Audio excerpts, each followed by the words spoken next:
एक शांत सा गांव था। वहां एक गरीब मछुआरा अपनी पत्नी और 2 बच्चों के साथ रहता था।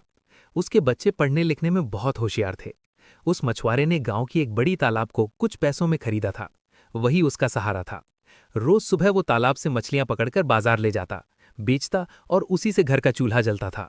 एक दिन रात के सन्नाटे में गांव के कुछ दबंग लोगों ने तालाब में जहरीली दवा डाल दी।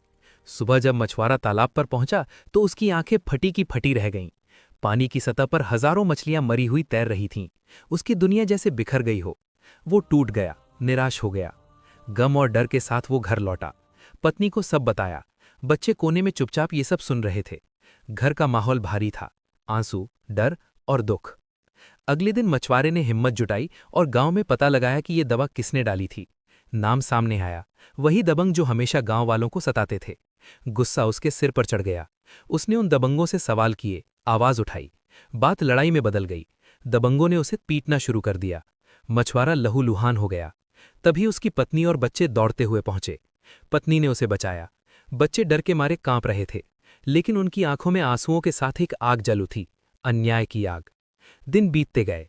घर में गरीबी और संघर्ष बढ़ा, पर बच्चे थमे नहीं। उन्होंने खूब पढ़ाई की। साल गुजरे, बच्चे बड़े हुए। बेटा पढ़ लिखकर बड़ा अफसर बना। सरकारी ताकत उसके हाथ में थी।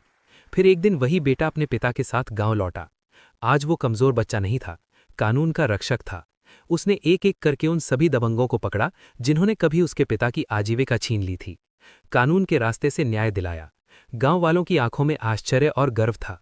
पिता के चेहरे पर आंसू थे, दर्द के भी, खुशी के भी। मां ने बेटे के सिर पर हाथ रखा। गांव में अब डर नहीं था, शांति थी। किसी गरीब को मत सताओ, समय कब किसी का बदल जाए पता नहीं। कहानी अच्छी लगी हो तो लाइक, कमेंट और सब्सक्राइब जरूर करें।